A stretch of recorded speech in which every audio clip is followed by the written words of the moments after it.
Welcome to the Emergency Mind Podcast. I'm Dan Dworkis, and this is a space where we train ourselves to think and perform better during times of crisis.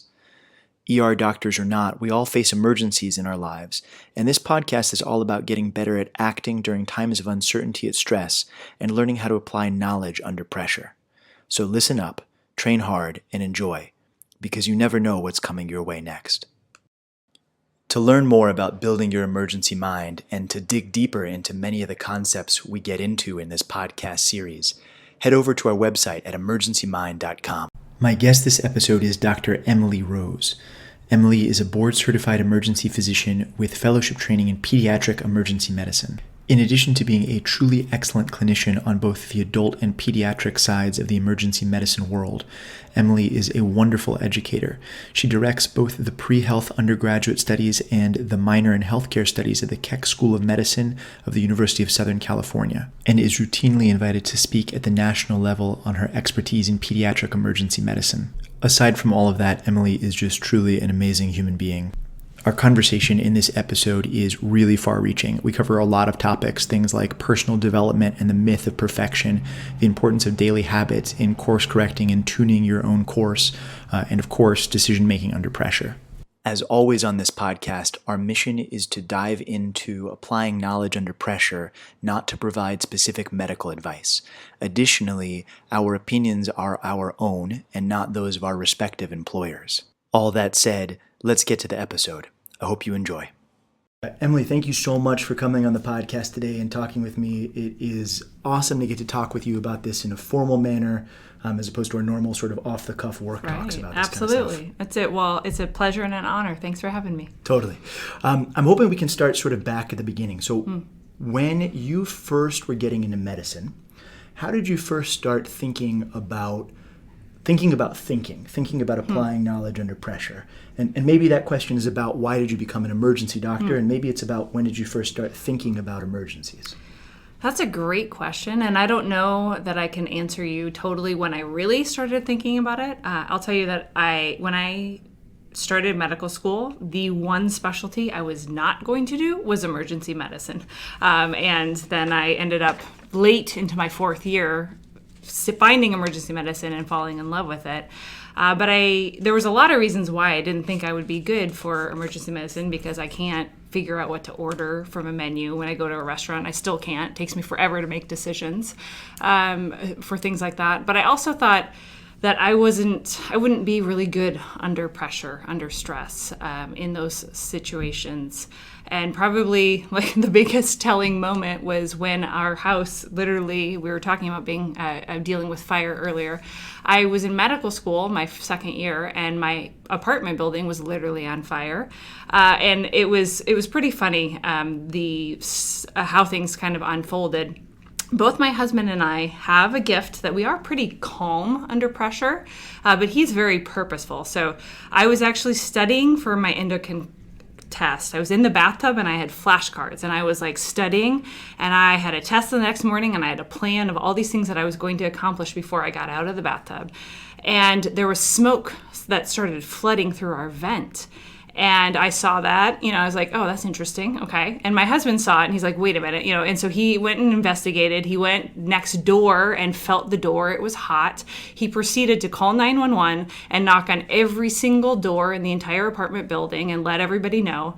Meanwhile, I was still in the bathtub studying my flashcards, because I was like, okay, I've got time. And our entire apartment building was filled with smoke at that point. And I was like, well, I just have to I got to make sure to grab my wedding ring, my viola, and my Bible. And that's all I need. And I have time to get it. Like, I don't see the flames yet. I'll get it.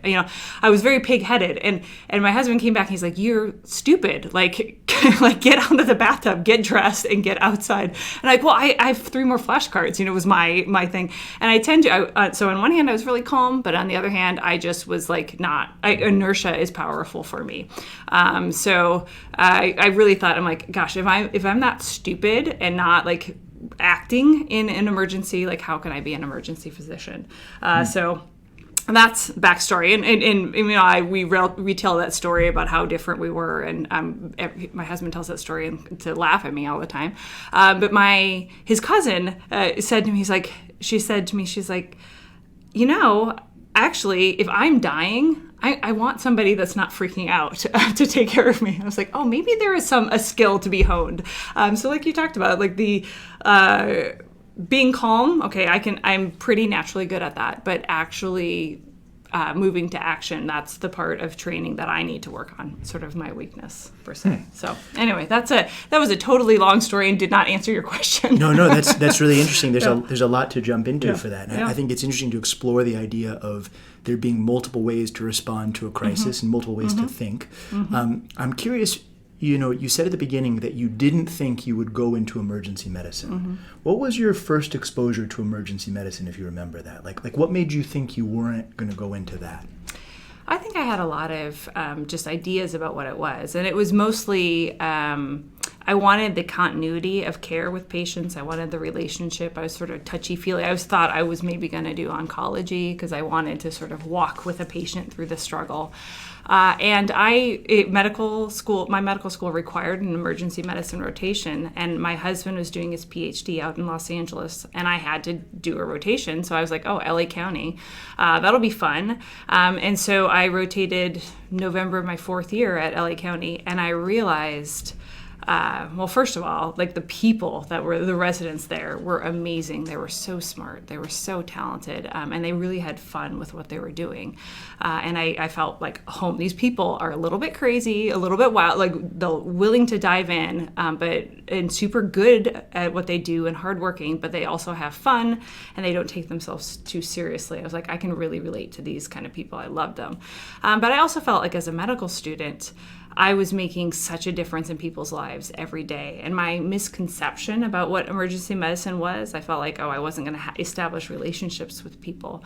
And I realized very quickly that it's not quantity of time with people, but it's very quality. Those people, nobody wakes up expecting to go to the emergency department that day, and except for us, yeah, right? except for us, and you're dealing with people in crisis, in time where they feel very vulnerable, and I just really loved the opportunity. It was a sacred honor to be a part of that process and to make that horrible day a little bit better, to do something, just go the extra mile, to find their family member for them, to get them a glass of water, to hold their hand during a procedure.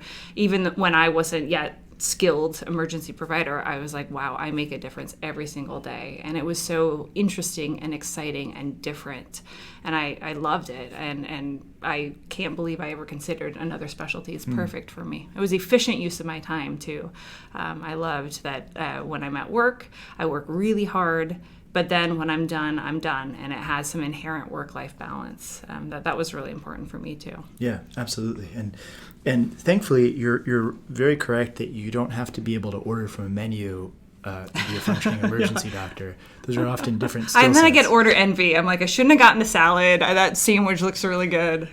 Yeah, absolutely. But somewhere in there, you must have switched gears a little bit, and you must have realized that even if it's not something that comes super naturally to me, that decision-making under time constraint, decision-making under pressure, when it really matters, is a skill that I'm choosing to be good at and that I'm trying to step up. And we're trained for it. I mean, we know exactly what to do. Like that's what I realized quite quickly. I was so insecure about my ability to make decisions or to act or to do all these things, but well, gosh, that's why I trained at LA County. Is like I wanted to be, have the skills beaten into me. I wanted to be stretched and grown, and I wanted the best training possible. And how do you think that works? How do you think it works for people to be put under pressure and to develop a skill of thinking like that? And there's a couple ways we could take that, right? Because now part of your role is that you guide what is the medical minor program at USC, right? You help people as they're on their journey to starting their medical careers. So you spend a lot of time teaching, both them and the residents. You could talk about how you teach people or how you were taught, but either way, how does it work to be taught to think under pressure? I think, first of all, talking about it is the first step, and being aware of just, oh wow, I have these thoughts, and these are helpful thoughts, and these are negative, unhelpful thoughts. And I think having, not even so much under pressure, but I think really over the years, I've realized how much what I tell myself or the story I'm telling myself about the situation makes such a difference in my happiness, my ability to handle circumstances, my ability to be mindful and be present and be grateful. I think there's a lot of just intentionality about our thoughts and our decisions and our perspective, and it takes some training. When you look back, can you think of a particular drill or a particular sort of experience that was really pivotal for you in sort of coming into your own ability to do that?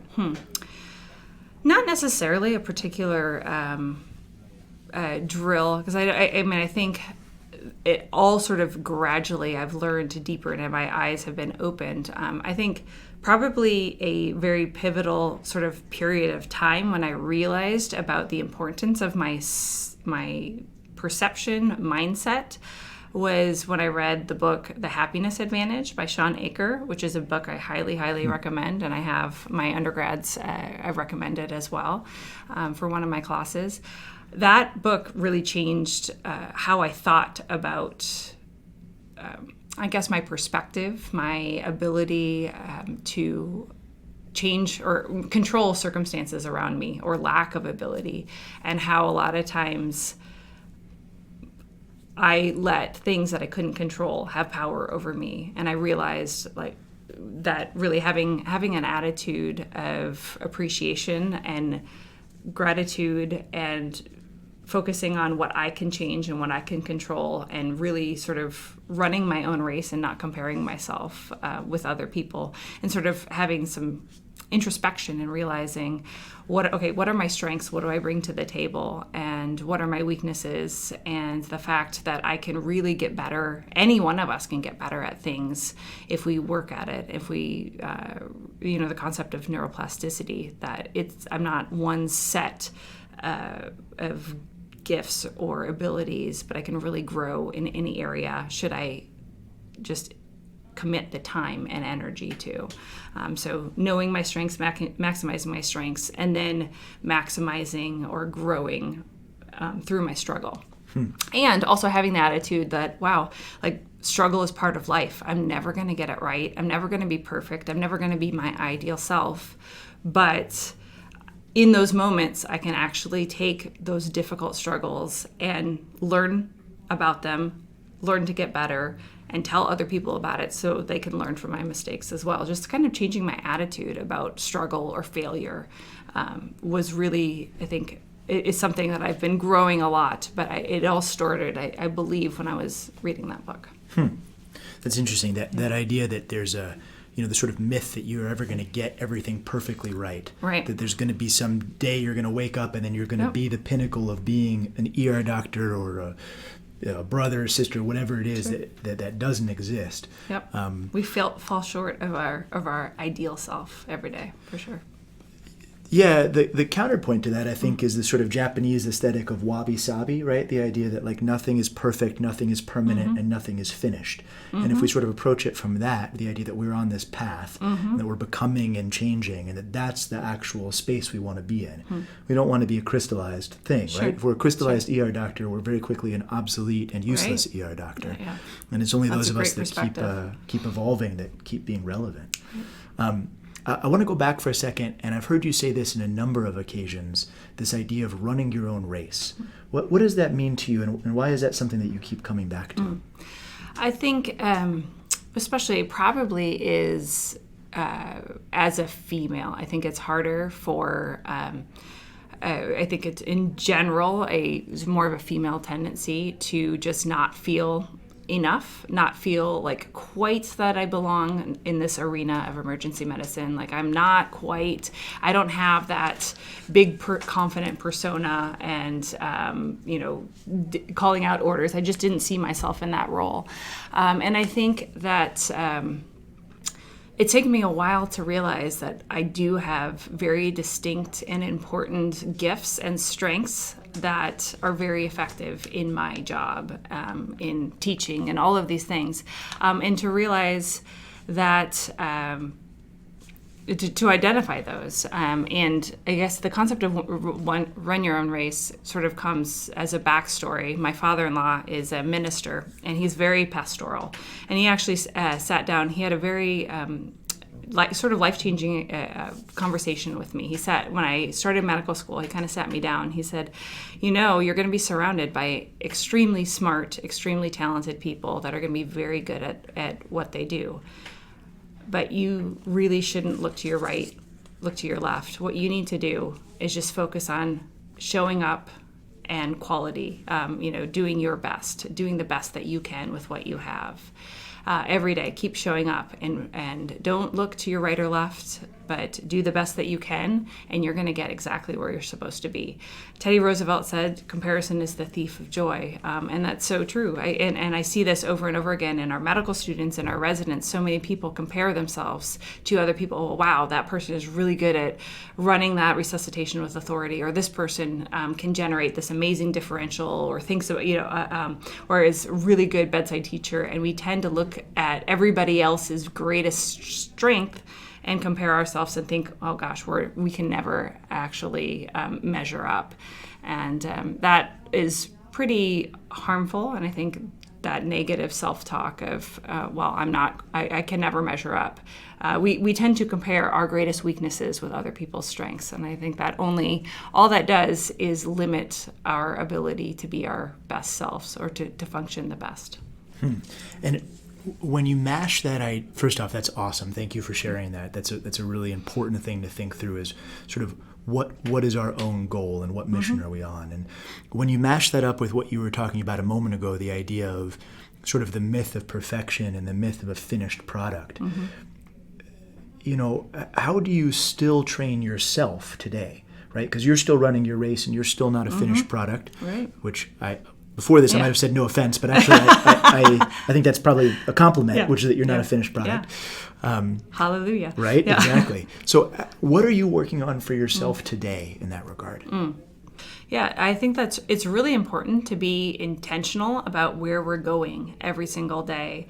And I don't always do this perfectly, but my husband and I we have weekly discussions on Sunday where we talk about, okay, what's going on with our kids, what do we need to work on, what do we need to kind of push one of them, to work on their character, all of these things, or etc. I have that personally. I also, what do I need to work on? What have I been sort of lagging? What do I need to kind of step it up on? And also professionally, there's so many different aspects. And I think first of all, I have to sort of reflect on, okay, what am I good at, and maximizing that. I think probably maximizing our strength helps us to be most effective. But then also, okay, well, how can I make this even more effective and be intentional about it? And it's kind of funny. I was thinking about this the other day, and after receiving years of great, really helpful evaluations of my teaching by residents, there's, and seeing different themes, there was one thing that I was like, okay, I'm going to really try to work on giving very targeted, specific feedback to residents, and I'm going to make sure, to take the time. I said, what I'm good at, I'm really good at knowing my residents and knowing their personal lives and knowing about their families. I'm really going to just make sure I spend a lot of time talking about them personally and their development, and then I'll take the extra step. I'm going to be very good about teaching them, but also giving them specific feedback to help them maximize, be the most effective. And I had one shift where I kind of reminded myself, I'm like, okay, I'm going to do this and this and this and this. And I was super proud of myself because I tried really hard to be engaged and push myself. And sometimes feedback is a little bit more challenging for me because I don't like conflict. I want to be encouraging, but it's also like trying to make the resident most effective. So I had a few great conversations. I was pretty proud of myself. I pushed myself. I stretched myself.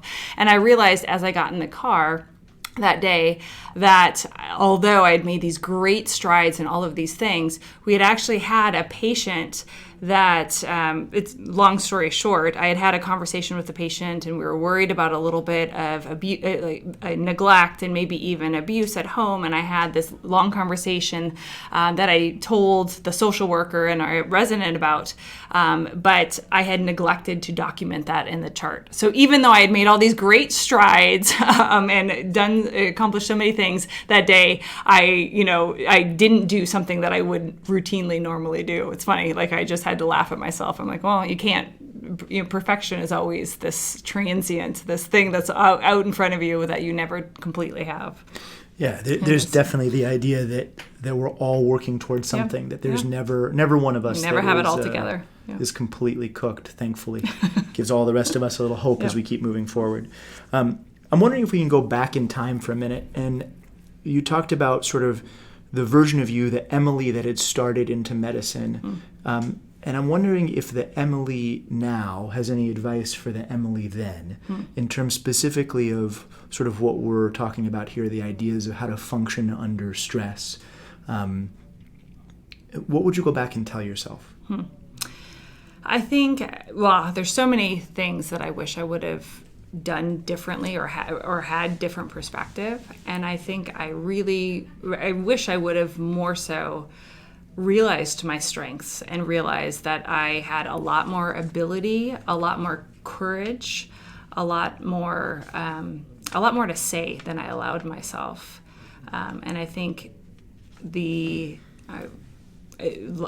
my process of training has been sort of a series of awakening and realize, wow, I have so much more power than I realize. I can do so much more. I have so much more of an impact than I realized. And I think more than anything, I wish I would have found that voice, found that strength earlier on one hand, but on the other hand, I'm also very thankful for all of the struggle and all of the insecurities I've had, because I think that has made me retain a sense of humility and definitely had a lot more empathy and relatability for other people that have had similar struggles. And so I think you can't change things in the past, but I appreciate that. But I wish I would have found my voice, found my strength, found my the unique strengths that I had even sooner.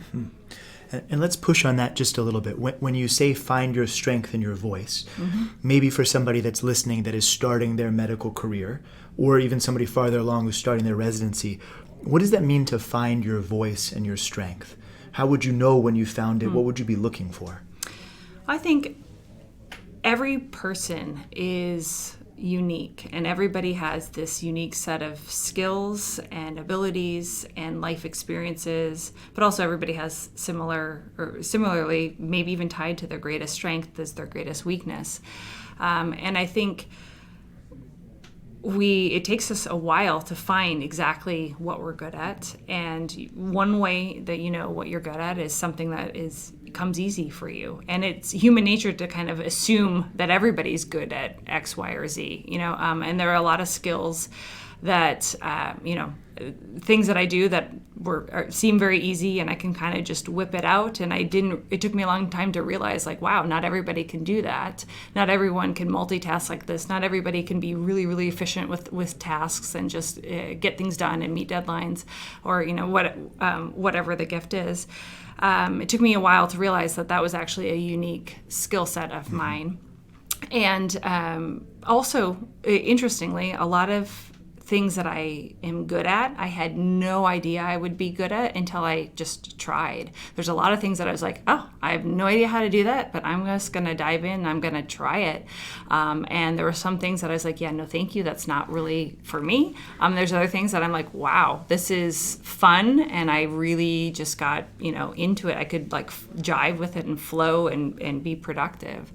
So I think part of it is identifying what comes easy to you, but also trying new things and growing and stretching. And I've had that attitude in my academic career. I'm like, I only said yes to things if it would teach me something, give me a skill, or if it was something I'd never tried before and I just wanted to see if it was something that I would be interested in doing more of.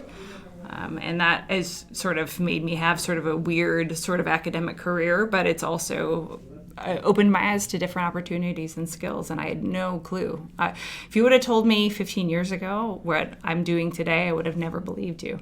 I would have never thought I could do the things that I'm doing, which is, it's something. That's awesome. That's more than something, right? I think that's what I hope I can say that every set of 15 or whatever years to say, I'm doing things now that I never would have suspected would have been possible, which is wonderful.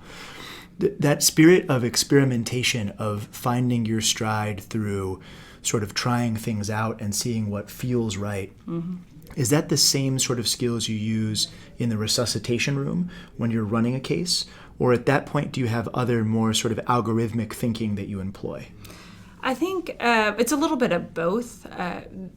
People talk all the time. I talk to a lot of people that aren't in medicine yet or thinking about medicine. And it's interesting, the questions that people ask, the things that they think are the hardest part about being an emergency physician are very, different. I often, people assume that, the hardest part about emergency medicine is that crazy resuscitation where the person is dying, and it's really not. That's not the hardest part. Like, we have an algorithm. We know exactly what to do. You do step A, and then you do step B, and if step A doesn't totally work, then you go back and you do this and this and this. We have particularly in trauma, it's very algorithmic, and you know exactly what to do. There's not much actual intellectual thinking.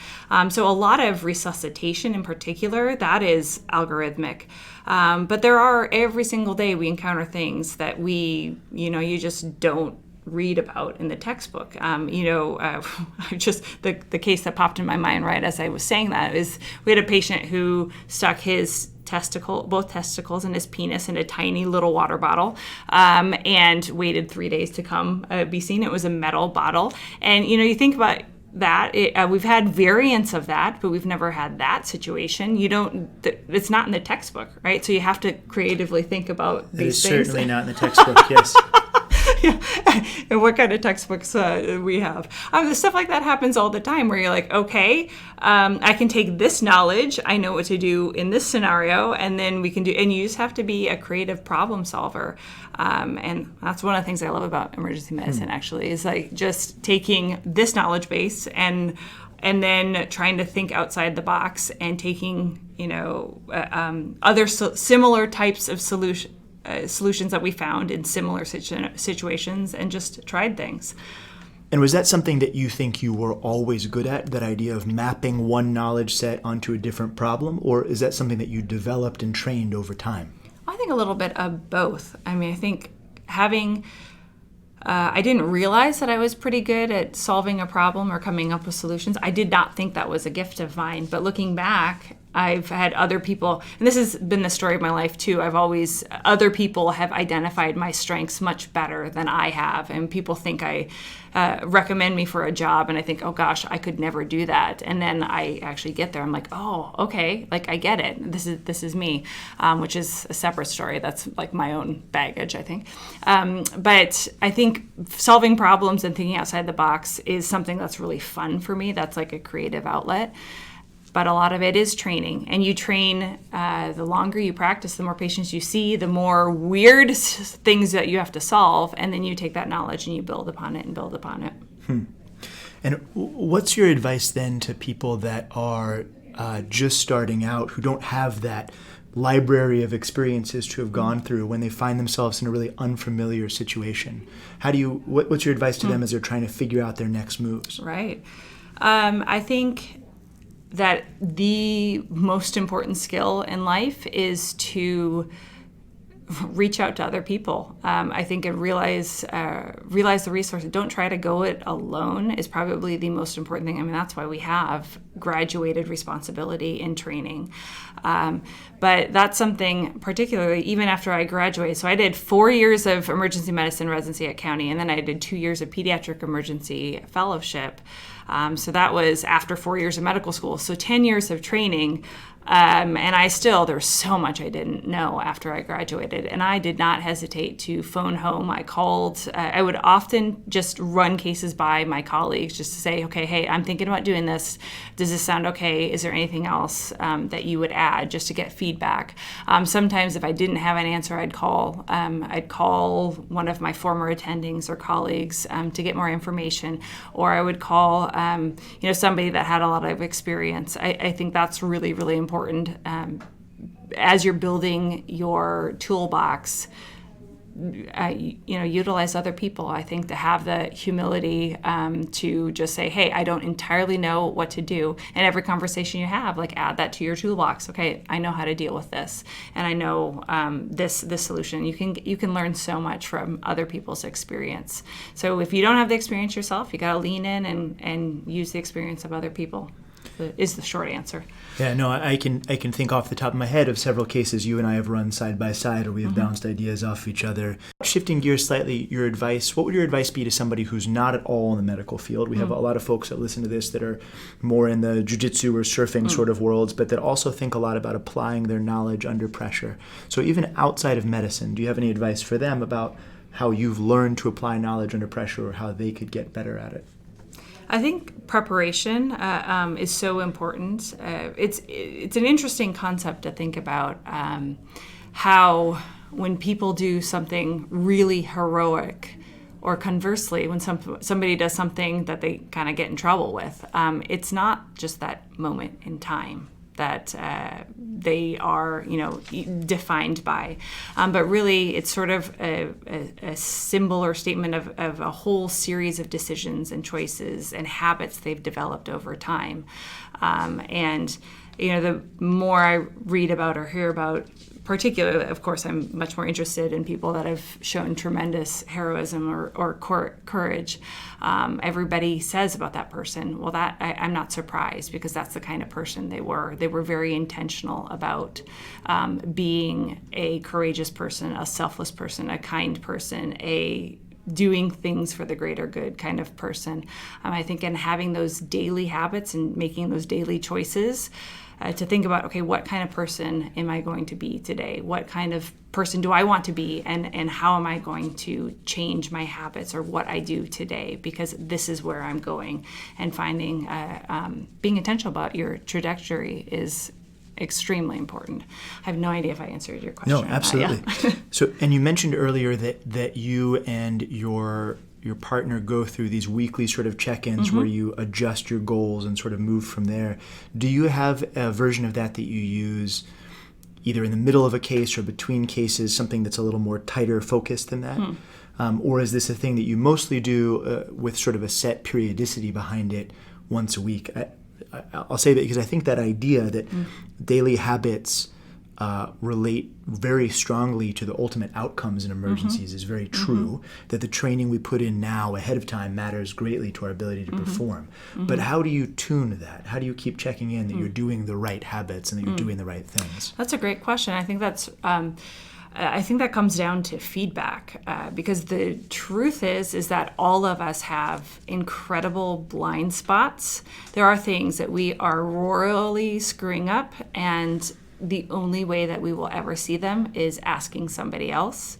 And it's probably most important to ask somebody else that's an expert in that area, and really refining our actions and behavior based on that feedback, really changing. I think that's the most important way, because you can do something for 10,000 hours, but if you're doing it the wrong way, you are not an expert. You have to have constantly that feedback, some objective measure, and it's usually other people observing you or trialing. You have to change.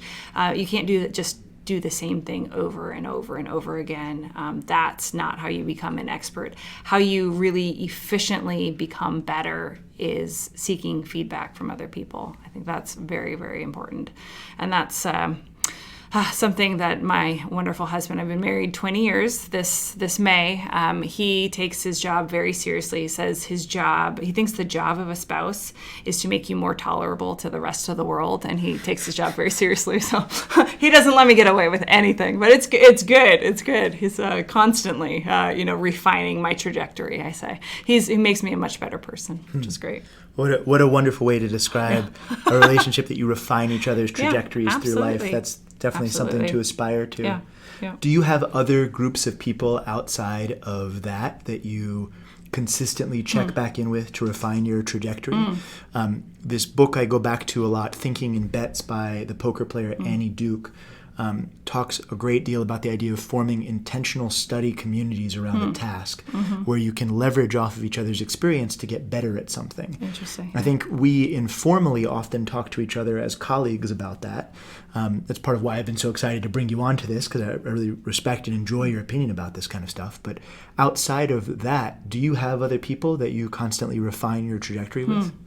That's a great question. So professionally, sort of, I'm at, and now that we're talking about that, I'm like, gosh, I really should have. I would love that even more, to be intentional about it. I have my girlfriends that I graduated from residency with. We get together for lunch or dinner every other month, but it's more of a just like bonding vent session. But I do have, my husband and I have a group from our church that we get together every other week. Really, we all have kids. We all have, various struggles. And we really talk a lot about our own struggles, trying to be the best people that we can be, and also parents. So we are very intentional about having that support group. And that's been tremendously helpful, just on a personal level. But not professional. That doesn't necessarily help me be a better ER doc. I guess it does. It's all related. It is. I think it's interesting as we're exploring this that, when we're going through residency, we have this built-in feedback loop, which is that not only are the attendings we're directly working with, evaluating with us, but we have the program directors, the assistant program directors, the people whose job it is to help us to help us refine our own trajectory as we're learning how to handle the pressure and how to perform. But then we sort of stop, and unless we make the extended effort to continue to seek that out, it's not naturally there as part of what we do. Certainly we have continuing medical education, but that's more fact-based than it is sort of procedural and process-based. But personalized feedback would be so much more effective and efficient of our even knowledge base or practice or interaction, all of those things. Yeah, and even if it's not direct feedback, as much as it is that process of, I love that. I love that saying of refining your trajectory, right? The idea that you're sort of tuning your instrument as you keep getting closer to where you want to be. But maybe bringing it back a little bit, right? Like a violin, or you said you play viola, right? Viola. Okay. Well, I don't anymore. Medical school happened. I never did, so we're about even on that. But it strikes me from what I understand that being in tune is a state in time, and it's never a permanent thing. You never tune a viola such that it is always in tune. Right. In fact, it is the constant tuning and retuning that allows you to play the note with the right musical, insert word here that I don't know, right? You're right, musical, whatever it is. My metaphor breaks down a little bit there. But the idea is that you're not trying to solve the problem any more than we're trying to solve our trajectory. It's a matter of constant tuning, and that you're either an attentive, you're an attentive gardener or you're not an attentive gardener, right? You're somebody who's tuning their own instrument or you're not. But that's maybe one of the magical ingredients for sort of developing the ability to perform under pressure is that stepping up and saying, this is mine, I will continue to tune this instrument. Yeah, absolutely. And being, I think just even speaking it, being aware of it and is a huge step, just being mindful of that we're constantly growing, we're constantly refining, we're constantly need to receive that feedback and change based on it, respond to our circumstances.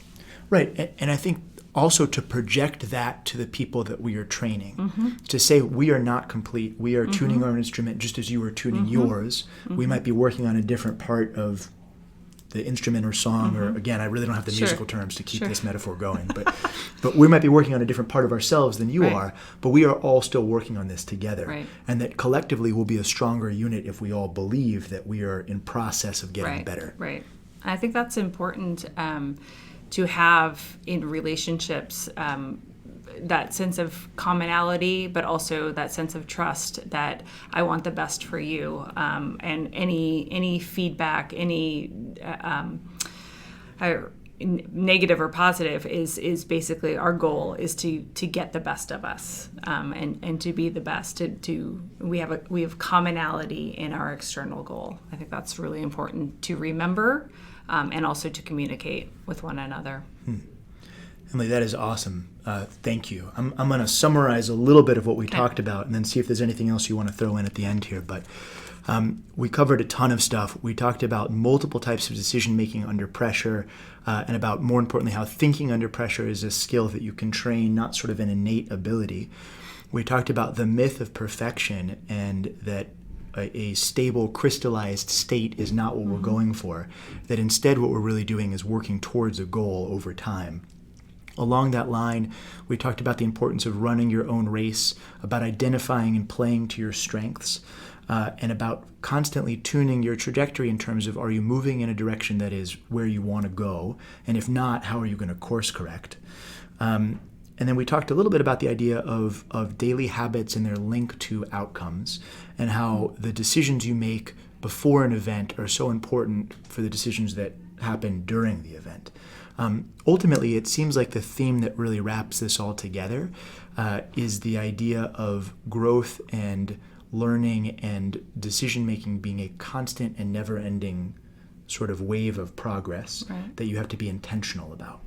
Is there anything else as we're drawing to the close of this that you want to throw out there, any sort of parting pearls of wisdom for folks? Ooh, so many things. Yeah. Oh, and actually, sorry, one other thing we've been doing lately, is there any challenges you want to give people? Oh. Well, I think it's really important to realize, I think something radical for me, a concept for me, is to realize that life is going to be a struggle. I went through a period of time where I'm like, oh man, I've worked so hard on X, Y, or Z, and it's still like this. I'm still having a hard time with conflict resolution, or I'm still having a hard time, doing this or that, even though I've worked so hard on it. And to realize that just struggle is part of life, like accepting that reality that this is an imperfect world, and you're surrounded by imperfect people who are also not always their ideal self. So just accepting the reality that struggle happens, but more than accepting the reality that struggle happens, sort of rejoicing in it, and having gratitude for the struggle, because just like I tell my daughter when we're hiking and she's crying because her legs hurt, I'm like, that means they're getting stronger. I'm just saying it's when it's hard for you, that's actually when you are growing, you're learning something new. When you're faced with a challenge, you don't grow when things are easy or soft, or stagnant, but it's really in the struggle to kind of embrace those opportunities and experiences and change your mindset about it. Just, I'm getting stronger in this situation. You can't wait until everything's all together to enjoy life. We can't dissect the good from the bad. There's hard things about every stage in life. There's hard things about training. There's hard things about not be training anymore, not being under anybody. There's hard things about stages of parenting. We always talk about, my husband and I always remind ourselves, like, when having twin babies was really, really, really hard, but we're like, gosh, we've got to enjoy this, and we can't just muscle through it. You have to enjoy the good with the bad, and realize everything is temporary. Every relationship changes. Every situation today, there's no going to be another moment like you're in right now, and enjoying the process as much as you can.